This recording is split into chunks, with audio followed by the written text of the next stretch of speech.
अस्सलाम वालेकुम, कैसे हैं आप सब? उम्मीद है खैरियत से होंगे। आज की इस वीडियो में मैं स्पेक्ट्रोफोटोमेट्री के बारे में आपको बताऊंगी। ये क्या टेक्निक है, इसमें क्या होता है, किस चीज़ के लिए ये यूज़ की जाती है, इसका प्रोसीजर क्या है। वीडियो को स्टार्ट करने से पहले मेरे चैनल को सब्सक्राइब करें। अगर आपको वीडियो अच्छी लगे तो इसको लाइक करें एंड शेयर करें। तो अभी हम बात जो करेंगे वो है स्पेक्ट्रोफोटोमेट्री के बारे में।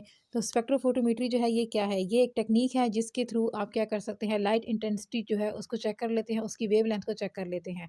ठीक है, इसका फुल प्रोसीजर जो है वो आपको मैं नेक्स्ट फर्दर वीडियो के अंदर बताऊंगी कि वो कैसे होता है। सिंपल क्या होता है कि एक स्पेक्ट्रोफोटोमीटर एक ये इस तरह का इंस्ट्रूमेंट होता है। इसके अंदर क्या होता है कि कुछ प्रोसीजर जो होता है वो फॉलो हो रहा होता है, कुछ जो है इसका प्रिंसिपल है। तो उस प्रिंसिपल को जब हम स्टडी करेंगे तो फिर हमें पता लगेगा कि ये स्पेक्ट्रोफोटोमेट्री क्या है। ठीक है, मेन मकसद क्या है कि आपने इंटेंसिटी जो होती है ना लाइट की उसको मेजरमेंट करनी है। ठीक है, और इसके लिए क्या किया जाता है, कुछ खास किस्म के जो है वो फिल्टर्स यूज़ किए जाते हैं। क्योंकि हम जो लाइट यूज़ कर रहे होते हैं वो होती है नॉर्मल जो वाइट लाइट होती है वो। उसके आगे प्रिज्म रखा जाता है, प्रिज्म उसको सेपरेट करके डिफरेंट वेवलेंथ की जो है ना वो लाइट्स में सेपरेट कर देता है। और फिर उसके बाद हमने कुछ स्लिट्स रखी होती हैं जो उनमें से एक लाइट को आगे जाने देते हैं, बाकी लाइट्स वहाँ पे रुक जाती है। उसको हम कहते हैं, ये क्या है, ये फ़िल्टर फोटोमीटर्स हैं। और फोटोमेट्री जो है ना वो क्या होता है, फोटोमेट्री मेजरमेंट की जाती है इंटेंसिटी की, उसको हम कहते हैं फोटोमेट्री। एंड स्पेक्ट्रोफोटोमेट्री में क्या है, होता है कि ओवरऑल ये भी वही है कि आपने वेवलेंथ जो है ना उसको मेजरमेंट करना है, लेकिन यहाँ पे स्पेक्ट्रो का वर्ड आ गया है। स्पेक्ट्रो का मतलब ये होता है कि light creating system, and photo का मतलब होता है लाइट मेजरमेंट सिस्टम। ठीक है, तो ये आपको फर्दर नेक्स्ट जो है वो इस वीडियो के अंदर समझ आएगी ज़्यादातर। ठीक है, तो ये इस तरह का हमारे पास इंस्ट्रूमेंट होता है जिसको हम कहते हैं, ये क्या है, ये फोटोमीटर है। तो सबसे पहले फोटोमेट्री जो है इसका कॉन्सेप्ट क्लियर करते हैं कि इसमें आप क्या करते हैं, जो अमाउंट ऑफ लाइट है जो एब्जॉर्ब हुई है उसको आप चेक करते हो। ठीक है, उसके जो कलर इंटेंसिटी होती है उसको भी आप देख लेते हैं कि वो कलर इंटेंसिटी उसमें कितनी है, कितना चेंज आया है कलर में। और क्वांटिटेटिव मेजरमेंट होती है, इसमें आपने ट्रांसमिशन भी चेक करनी है कि कितनी ट्रांसमिट हुई है, और एब्जॉर्ब कितनी हुई है उसको भी चेक करना होता है। नेक्स्ट हम इस फोटोमीटर जो है इसके पार्ट्स के बारे में बात करेंगे। तो इसके दो पार्ट्स होते हैं, एक स्पेक्ट्रोमीटर होता है और एक फोटोमीटर होता है। स्पेक्ट्रोमीटर होता है light producing system, and photometer होता है लाइट मेजरिंग सिस्टम। ये जब दोनों मिलते हैं तो फिर हमारे पास क्या बन जाता है, एक स्पेक्ट्रोफोटोमीटर बनता है, ये जिस तरह की ये हमारे पास है। ठीक है, तो अब सिंपल क्या होता है इसका, सबसे पहले हम इंस्ट्रूमेंट समझेंगे तो उसके बाद हमें ये मशीन जो है ना ये ऑपरेट करने के बारे में पता लगेगा कि ये किस प्रिंसिपल के ऊपर जो है ये काम कर रही होती है। ठीक है, इसको हम कहते हैं स्पेक्ट्रोफोटोमीटर। तो स्पेक्ट्रोफोटोमीटर का जो प्रिंसिपल है उसमें सबसे पहले हम देखते हैं लाइट कि एक हमारे पास लाइट सोर्स होगा। ठीक है, उसके बाद क्या होगा, कॉलीमीटर होगा जिसको हम लेंस कहते हैं। देन प्रिज्म आगे रखा होता है। उसके बाद हमारे पास आ जाता है वेव लेंथ स्लिट जो है ना वो आ जाता है, ये सिलेक्टर है। इसमें से एक वेव लेंथ आगे जाती है, बाकी जो है पीछे रह जाती है। अब ये जो वेव लेंथ है ना ये आपको जो नज़र आ रही है, ये है इंटेंसिटी, लाइट इंटेंसिटी जो कि पहले थी। ठीक है, और ये जो है ना ये लाइट इंटेंसिटी है जब हमारे सैंपल से वो लाइट गुजरी है ना तो उसके बाद जो उसकी इंटेंसिटी है वो देखें वो कम हो गई है। तो ये वो वाली इंटेंसिटी है, उसके आगे डिटेक्टर लगा होता है। देन वो डिजिटल व्यू हमें पता लग जाता है कि कितने परसेंटेज है। ठीक है, लाइट की मेजरमेंट जो है वो डिजिटली कर ली जाती है, या फिर उसके सामने जो है ना ग्राफ बना लिया जाता है, जैसे कि आपको ये नज़र आ रहा होगा कि लाइट है। ठीक है, कॉलीमीटर भी है, प्रिज्म या मोनोक्रोमेटर यानी एक चीज़ को आगे जाने देगा। ये देखिए ये स्लिट्स आ गई हैं, वेवलेंथ सेलेक्टर जिसको बोल रहे हैं। ठीक है, ये सैंपल सॉल्यूशन है, ये इंटेंसिटी पहले वाली है, ये बाद वाली है, उसको डिटेक्ट कर लिया गया और आखिर में एक ग्राफ की फॉर्म में जो है वो रिजल्ट शो कर दिया गया है। ठीक है, अब यहाँ पे कौन सी लाइट यूज़ की जाएगी, ये मतलब डिपेंड करता है कि आपका सैंपल जो है वो किस टाइप का है। आप अपने सैंपल के अकॉर्डिंग क्या करते हैं कि मुख्तलिफ जो है ना वो लाइट्स यूज़ कर लेते हैं। मोस्टली विजिबल लाइट यूज़ की जाती है, या फिर जो है ये इस तरह की जो है ना अल्ट्रा वायलेट लाइट जो है ना ये यूज़ की जाती हैं। इसके लिए हम टंगस्टन जो लैंप होता है ना वो भी यूज़ कर सकते हैं ताकि वो लाइट प्रोड्यूस करे। और यही इसका प्रिंसिपल है कि मेन हमारा मकसद क्या है कि हम लाइट इंटेंसिटी को चेक करना चाहते हैं, कलर इंटेंसिटी को चेक करना चाहते हैं। देखना चाहते हैं कि जब सैंपल से गुजरने से पहले लाइट कैसी थी, उसकी इंटेंसिटी क्या थी, उसका कलर क्या था, और सैंपल से गुजरने के बाद उसकी इंटेंसिटी क्या है, उसका कलर क्या है। ठीक है, ये चीज़ हम चेक करना चाहते हैं। इंटेंसिटी मीन शिद्दत, कि कितनी शिद्दत है उसमें, कितनी वो है, फिट है। देन अब हम देखते हैं कि एक कोविट होता है और एक हमारे पास आती है टेस्ट ट्यूब। जो कोविट है ना वो ऐसे रेक्टेंगुलर टाइप की एक ग्लास की बनी चीज़ होती है जिसके अंदर हम अपना सैंपल जो है पोर करते हैं, उसके अंदर डालते हैं और फिर उस कोविड को उठा के हम क्या करते हैं, रख देते हैं अपने जो है हमारे पास स्पेक्ट्रोफोटोमीटर उसके अंदर रखते हैं चेक करने के लिए। ठीक है, तो ये जो कोविड है ना ये इस शेप में होती है। इसी तरह एक टेस्ट ट्यूब भी होती है, लेकिन टेस्ट ट्यूब में एंड कोविड में फ़र्क है। ये रेक्टेंगुलर होती है लेकिन उसमें क्या है वो ऐसे ना ट्यूबुलर होती है, जिस तरह ट्यूब नहीं होती इस तरह की होती है। और इसका जो शेप वगैरह है ना वो इससे थोड़ा डिफरेंट होता है। तो अगर मैं उसको ड्रा करूँ उसकी पिक को, तो वो जो है ना टेस्ट ट्यूब जो होती है वो थोड़ी यूँ इस तरह से होती है, ठीक है। लेकिन अगर हम कोविड की बात करें तो कोविड जो होती है ना वो थोड़ी यूँ इस तरह, जिस तरह डब्बे नहीं होता, ठीक है, रेक्टेंगुलर, ये उस तरह की होती है, ठीक है, जैसे कि ये आपको नीचे डायग्राम नज़र आ रही है। तो देन नेक्स्ट हम देखेंगे बियर लैम्बर्ट लॉ, ठीक है। स्पेक्ट्रोफोटोमीटर के बारे में इनका एक कुछ लॉ इन्होंने दिए हैं, एक बियर ने दिया था, एक दिया था, हम इनको कंबाइन जो है वो पढ़ते हैं। तो मेन मकसद क्या है, लाइट इंटेंसिटी को आपने चेक करना है, ठीक है। तो लाइट इंटेंसिटी चेक करनी है, आप दो चीज़ें चेक करना चाहते हो। पहली बात ट्रांसमिशन, कि लाइट जो है वो कितनी पास हुई है, ठीक है। जैसे कि अगर हम डायग्राम देखते हैं, तो इस डायग्राम में आप देखें कि हम इसमें क्या देखेंगे कि लाइट जो है वो पास कितनी हुई है। ये देखें, ये लाइट का पहले कलर था dark red, and then light colour हो गया लाइट रेड, मतलब कितनी ट्रांसमिट हुई है, ठीक है। पहले कितनी थी, अब सेकंड टाइम पे कितनी है। ये हो गई हमारे पास ट्रांसमिशन, इसको हम क्या बोलते हैं, ट्रांसमिशन, जो कि ये इधर लिखी है। ट्रांसमिशन में हम देखेंगे कि आई नॉट कितनी है एंड आई जो है ना वो कितनी है। यहाँ पे आई नॉट जो है वो गलती से, यानी आई नॉट ठीक लिखा हुआ है, लेकिन ये इधर जो है ना ये आई नॉट, यहाँ पे आई नॉट नहीं है, जस्ट आई है, या फिर आई टी भी आप इसको कह सकते हैं। तो आई ओवर आई नॉट आएगा, मतलब आई वो होगा जो इंटेंसिटी पहले जो बाद में आई है, और आई नॉट वो होगी जो पहले आई है, ठीक है। आई नॉट पहले वाली है, और आई जो है ना सिंपल वो हमारे पास बाद वाली है। तो ये हमारे पास आ जाती है ट्रांसमिशन। ट्रांसमिशन का अगर आप लॉग निकालना चाहते हैं तो माइनस लॉग टी, और उसके आगे जो है ना minus log I over I not लिख सकते हैं। अब क्या है कि उसके बाद एब्जॉर्बेंस की देखते हैं कि एब्जॉर्बेंस क्या होती है।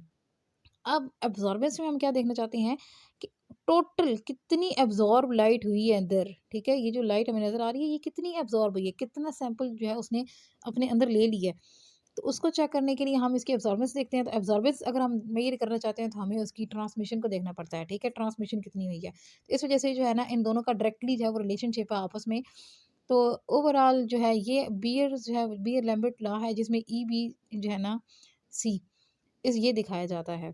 जैसे कि अब ई जो है ये हमारे पास क्या आ जाती है, ये हमारे पास एब्ज़ॉर्प्शन के जो है ना कोएफ़िशिएंट है, ठीक है? इसको हमने एक्सटेंशन कोएफ़िशिएंट भी कह सकते हैं। उसके अलावा हमारे पास बी जो है ना ये ऑप्टिकल लेंथ है, मतलब टोटल लेंथ कितनी थी, कितना इसने लेंथ कवर की है। एंड देन कंसंट्रेशन जो है वो यहाँ पे मेज़र कर रहे हैं सी से, ठीक है? कि कितनी कंसंट्रेशन थी टोटल। जैसे कि आपको ये जो है ना इस तरह का ग्राफ बन जाता है, तो इस ग्राफ में आपको जो है ना ईबीसी ये सारा स्लोप नज़र आ रही है। ये स्लोप बनाएगा कि कितनी एब्ज़ॉर्बेंस थी। एब्ज़ॉर्बेंस को दिखाने के लिए ये जो है ना एक सीधी लाइन जो है वो ड्रा कर दी गई है। ये था बियर लैम्बर्ट लॉ। और बियर लैम्बर्ट लॉ जो है ना इसमें आप ये देखें, लॉग जो है आई ओवर आई नॉट होगा, ठीक है। यहाँ पे थोड़ी सी मिस्टेक है। तो आई ओवर आई नॉट या फिर I T over I not, ये इधर ठीक लिखा हुआ है, ये देखें इधर भी सेट है। तो ये लिखेंगे, और ई सी एल, एल जो है ना वो आप लेंथ को शो कर सकते हैं। यहाँ पे तो बी से शो किया गया था ना, लेकिन आप यहाँ पे एल से भी लेंथ को शो कर सकते हैं, ठीक है। ये जो है इंटेंसिटी है, ये जो है ये पहले वाली इंटेंसिटी है इंसिडेंट रे, और ये वो वाली है जो बाद में ट्रांसमिट हुई है या उसके एट द एंड में हमें मिली है। एंड ई जो है ये मोलर एक्सटेंशन है, ये कोफिशिएंट है, या फिर इसको आप एब्जॉर्बेंस कोफिशिएंट भी कह सकते हैं। सी कंसंट्रेशन सॉल्यूशन है, ये कितनी कंसंट्रेटेड सॉल्यूशन था, कितने पार्टिकल्स थे उसके अंदर, ठीक है, किस टाइप का सैंपल था, और ये सैंपल की लेंथ है। और ये हमारे पास आ जाती है एब्जॉर्बेंस, ठीक है। सैंपल लेंथ हम ये देखते हैं कि सैंपल कितनी क्वांटिटी में था, उसमें से कितनी लेंथ जो है ना उसने पार की है, कितने टाइम के लिए जो लाइट है वो उसके अंदर रही है और बाइंड होती रही है उसके साथ जो उसके पार्टिकल्स थे, जिसकी वजह से उसकी इंटेंसिटी जो है वो कम हो गई है नेक्स्ट वाली में, ठीक है, यानी आई टी वाली में या फिर सिंपल आई वाली में। तो अब नेक्स्ट जो है हम देखेंगे जो बीम ऑफ लाइट यूज़ होती हैं वो भी दो तरह की ना, बल्कि तीन टाइप्स की यूज़ होती हैं यहाँ पे। तो जो मेन यहाँ पे डिस्कस की गई है वो है सिंगल एंड डुअल। उसके अलावा जो है ना मल्टीपल वो भी यूज़ होती हैं। तो सिंगल ये जो ओल्ड टाइप है, चीप है, आप इसको जो है ना इजीली कैलिब्रेट कर सकते हो। और ये जो है स्फेरिकल, मतलब मोस्टली इसके अंदर जो है ना वो एरर वगैरह जो है वो नहीं आ सकता, ठीक है। कम आते हैं इसमें एरर, क्योंकि हमने एक ही चीज़ को जो है वो सर्च कर रहे होते हैं, ठीक है। जैसे आप ये देख लें ये ऐसे, ठीक है, ये एक हो गया। लेकिन डुअल में क्या होता है कि ये एक न्यू टाइप है, इसमें जो है ना ये थोड़ी एक्सपेंसिव है। इसमें लाइट बीम, दो बीम्स जो होती हैं ना वो जा रही होती हैं एट अ टाइम, वो दो सैंपल में से गुजरती हैं। इससे टाइम तो बचता है, लेकिन क्या है कि इसमें हो सकता है कि कोई एरर वगैरह भी आ जाए। जैसे कि ये देखें, ये लाइट सोर्स आ गया, उसके बाद ये स्लेट आ गई, ठीक है, वो कोलीमेटर सारा वो जो है ना ये उसकी बात है कर रहे हैं, ठीक है। ये कोलीमेटर यानी लेंस की बात कर रहे हैं, ये उसी को सिलेक्टिव बोल रहे हैं यहाँ पे। फिर आ जाएगा प्रिज्म यानी मोनोक्रोमेटर जो एक चीज़ को क्रिएट करेगा। फिर यहाँ पे हमें सिलेक्टर आ जाएगा, वेवलेंथ सिलेक्टर या फिर स्लिट आ जाएगी, देन वो पास करेगी। और आगे जो है ना ये देखें बीम स्प्लिटर लगा हुआ है, उसमें से उसने बीम स्प्लिट की है, एक जो है उसको आगे टर्न कर दिया है। ये आपको इसमें समझ आएगा। ये देखिए, एक जो है ना, एक उसने यूँ आगे टर्न कर दिया और एक को उसने ऊपर भेजा है और आगे मिरर लगा हुआ है, उसने उसको रिफ्लेक्ट करके जो है ना वो इधर सेंड किया है आईटी को। और ये देखें ये नीचे वाला जो है ना ये भी वही है, ठीक है। यहाँ पे अब 2 सैंपल हैं। ये हमारे पास ये वाला जो है, ठीक है, ये सैंपल नंबर 1 है और ये जो है ना ये आप समझ लें सैंपल नंबर 2 है। तो अब क्या हुआ है कि एक इधर डिटेक्टर लगा हुआ है, एक इधर डिटेक्टर लगा हुआ है और दोनों ने जो है ना मेज़र किया है और एट द एंड हमारे पास ये जो है ना ये कंप्यूटर में रिज़ल्ट आ जाएगा इसका। ठीक है, तो ये सिंपल सा प्रोसीजर हो रहा है। अब हम करते क्या हैं, हम सिंपल अपना सैंपल जो है वो लेते हैं, सैंपल लेके उसको हम डाल देते हैं अपनी जो है ना ये इधर ये जो मशीन थी, ठीक है? सैंपल लेते हैं, ठीक है? इसके थ्रू आप इसको क्या करते हैं, आप इसको ऑन करते हैं और ये वाला जो है ना इसका पार्ट, ठीक है? इधर हम सिंपल अपना जो है ना वो सैंपल वगैरह वो डाल देते हैं, ठीक है? उस कोवेट के अंदर डाल के, ठीक है? कोवेट बताया था ना कि वो इस तरह जो है ना, इस तरह की एक रेक्टेंगुलर ट्यूब जो होती है, ठीक है? उसके अंदर हम डाल देते हैं, देन इसको बंद करते हैं। थोड़ी देर बाद हमारे पास विद इन अ सेकंड्स जो है ना यहाँ पे क्या होता है कि सारे स्क्रीन के ऊपर हर चीज़ शो हो जाती है या ग्राफ या फिर रीडिंग वगैरह वो हमारे पास बन जाती है, ठीक है? तो ये क्या था, ये स्पेक्ट्रोफोटोमीटर है, ये इस पे काम करता है।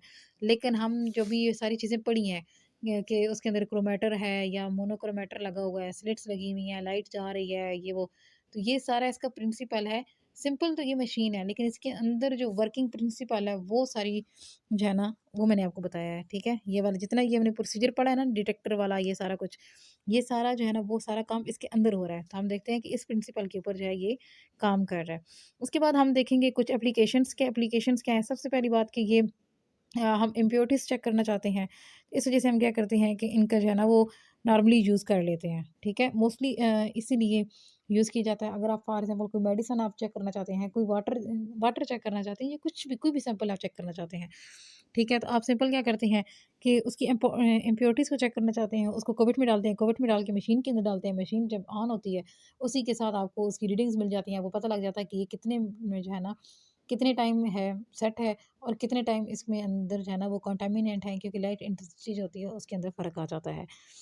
तो अभी जो है इसके एप्लीकेशंस में देखते हैं कि ये फंक्शनल ग्रुप्स हो गए, उनकी आइडेंटिफिकेशन भी कर देगा, उनके स्ट्रक्चर के बारे में बता देगा, क्वांटिटेटिव एनालिसिस हो जाता है चीज़ों का, ऑर्गेनिक मटेरियल्स का। इसके अलावा बॉन्ड्स के बारे में पता लग जाता है, प्रोग्रेस जो रिएक्शंस होते हैं उनके बारे में, इम्प्योरिटीज़ चेक की जाती हैं, सिस ट्रांस आइसोमर्स हैं उनके बारे में पता लग जाएगा। इसके अलावा उसकी जो है सिमेट्री कैसी है, उनकी शेप्स कैसी हैं, ये सब कुछ उसके ज़रिए पता लग सकता है, ठीक है? सैंपल की जो है, सैंपल में वाटर है, ये कितनी क्वांटिटी में है, उसके बारे में पता लग गया। पेंट्स वगैरह जो है, उनको चेक करने में भी ये हमारी जो है वो हेल्प कर रहा होता है, ठीक है? तो ये सिंपल हमारा टॉपिक था स्पेक्ट्रोफोटोमेट्री। अगर आपको वीडियो अच्छी लगी तो इसको लाइक करें एंड शेयर करें एंड अल्लाह हाफ़िज़।